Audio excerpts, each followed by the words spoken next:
கொல்கத்தா கலவரம் 1946 ஆகஸ்ட் 16 இந்திய விடுதலைக்கான அரசியல் போராட்டத்தில் வரலாற்றாசிரியர்களால் 3-day பிளட் பாத் என்று குறிப்பிடப்பட்ட கொல்கத்தாவை ரத்தத்தில் குளிப்பாட்டிய இனக்கலவரம் தொடங்கியது.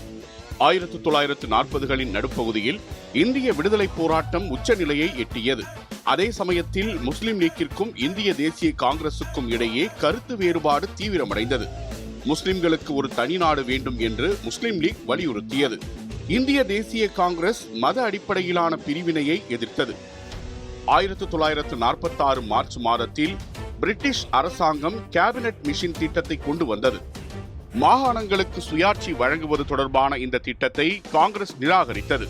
முதலில் ஏற்றுக்கொண்ட முஸ்லிம் லீக்கும் பின்னர் தனிநாடு கிடைக்காது என்பதால் எதிர்ப்பு தெரிவித்தது. தனிநாடு கோரிக்கையை வலியுறுத்தும் நோக்கத்தில் டைரக்ட் ஆக்ஷன் என்ற போராட்டத்தை முஸ்லிம் லீக் அறிவித்தது. Mohammed Ali Jinnah August 16 direct action டே என அறிவித்தார். ஆகஸ்ட் 16 காலையில் முஸ்லிம் லீக் ஆதரவாளர்கள் கொல்கத்தாவின் மைதான் பகுதியில் பேரணி நடத்தினர். இந்த பேரணியின் போது ஆங்காங்கே சிறு மோதல்கள் உருவாயின. நேரம் செல்ல செல்ல பல்வேறு இடங்களில் இந்துக்களுக்கும் முஸ்லிம்களுக்கும் இடையே பெரிய அளவிலான மோதல்கள் நடைபெறத் தொடங்கின. இது பின்னர் பெரிய அளவிலான வன்முறையாக மாறி கல்கத்தா நகரெங்கும் கலவரம் உண்டது. இரு தரப்பினரது கடைகள், வீடுகள், வழிபாட்டு தலங்கள் எரிக்கப்பட்டன. கொள்ளை, கொலை, பாலியல் வன்முறை என வன்முறை சம்பவங்கள் நகரெங்கும் பரவின.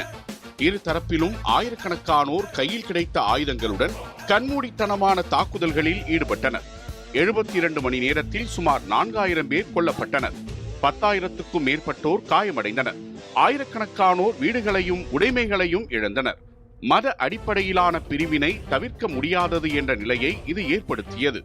இந்தியா பாகிஸ்தான் பிரிவினைக்கு வழிவகுத்த முக்கிய காரணிகளில் இதுவும் ஒன்றாக அமைந்தது. 3 நாட்கள் கல்கத்தாவை இரத்த வெள்ளத்தில் மூழ்கடித்த கொல்கத்தா கலவரம் மிக கொடூரமான மத கலவரங்களில் ஒன்றாக வரலாற்றில் பதிவானது.